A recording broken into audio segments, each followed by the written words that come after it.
Hi, it's Jesse Zeman, Executive Director, BC Wildlife Federation. Just wanted to provide an update on the ministry's proposed sheep regulation, which they just put out for public consultation on Friday. That's the one to move from a general open season to limited entry for bighorn sheep. We have been involved in this since last summer when it was flagged by the EKWA, so the East Kootenay Wildlife Association. We've asked for data, we've tried to engage the province. We did have a meeting recently with some region staff. We're trying to get to the bottom of this. And so essentially what we had been told in the past is very similar to what had been posted on the ministry's website last week. The crux of it, or the important part here, is that the ministry has stated there's an apparent loss of recruiting rams where young rams with fast-growing horns are now predominantly absent from the harvest. This observed trend of declining representation of 6 and 7-year-old rams in the harvest suggests the current level of harvest pressure is likely contributing to slower horn growth and rams reaching full curl status at a later age. So that's really concerning. I mean, essentially what it's saying is that hunting is not sustainable. It's having a genetic effect on the sheep population. And so when we look at the sheep research, essentially what's kind of coming in is, if you're going to be selectively harvesting sheep, you should be selectively harvesting sheep that are 8 years or older. The literature is saying the 6 and 7-year-olds, the fast-growing rams, you want them to be able to participate in the rut essentially before they're harvested.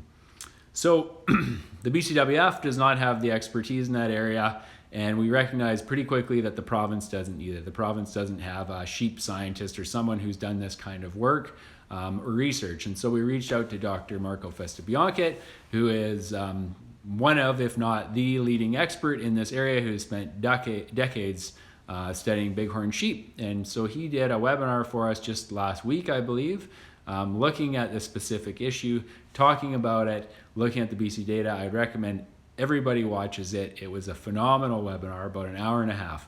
And so what Dr. Festabianchi found, he said the age of harvest is good. Comparing Alberta to BC is doing a way better job. He said there's no obvious decline in horn length in British Columbia. There's no obvious trend. So there's a huge discrepancy between what the province is telling us and what one of the leading scientists is telling us, which makes it really challenging. This isn't the first time that Dr. Festabianchi has been involved. One of his students looked at bighorn sheep in, I believe, 2011 and found the same thing. No change in horn length as a result of hunting. So we have a huge discrepancy between what the province is telling us and what the scientists are telling us. So I just want to take a big step back and kind of lead you through the way we think about changes to hunting and fishing regulations to make sure that they're sustainable. I mean, obviously what the province brought to us was very concerning. We wanted to get to the bottom of it so that we could change it. So when you think about changes to hunting and fishing regulations, the first thing is there needs to be a science-based or biological rationale. So we need to say, we have a problem in this population that is being caused by hunting or angling. The next piece that we need to think about is, where do we need to get to so that hunting or angling is sustainable, so that these populations can recover? So those are the first two steps. What's the problem? Then what is the population, what does the harvest need to look like? The third piece then is now we can start to develop hunting regulations or options around hunting regulations that will get us to those objectives. Now the piece after that is, now we have these regulations, we introduce them, and now we expect that the fish or wildlife population is going to respond. So we should say, here's the problem in the population, here is what it needs to look like to be sustainable, here are the regulations for it, and then the last piece is, here's how long it'll take to recover, and here's how we're going to monitor it. Right now, what we have out of the province is, there's not enough mature rams, we need to go to LEH. We missed all of those steps. So we don't have a specific measurable goal for what it needs to look like in the population. We have conflicting evidence around what the actual problem is.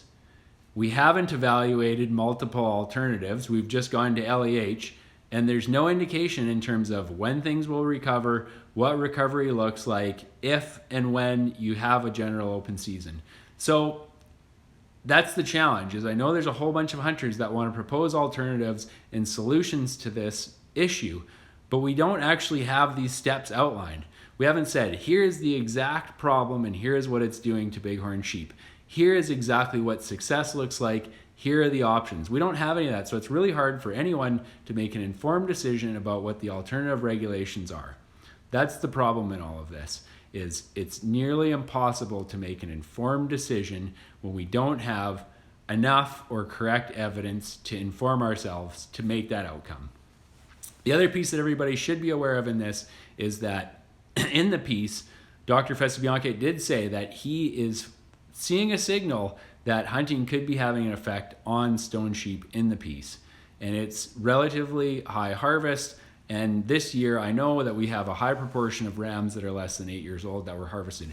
So we need to work on that. The BC Wildlife Federation is committed. We've approached the ministry and asked them to engage in a process to start looking at ways to improve the sustainability of hunting in these areas. The ministry response has been less than stellar to date. We will be engaging senior government to get this process going on. But how this ties in, the piece ties into the Kootenays. The big concern there is if the Kootenays goes to limited entry, we're going to displace over 300 sheep hunters in the province, and they could end up north. And if we push things over the top up north, we could end up on limited entry there, which means we're probably going to be on limited entry for the whole province. So I would recommend you check out the webinar, check out the ministry proposal. We have a sample response that we'll post as well. And I would also recommend that people that are really keen need to engage their MLAs. There are a lot of missing pieces to this puzzle.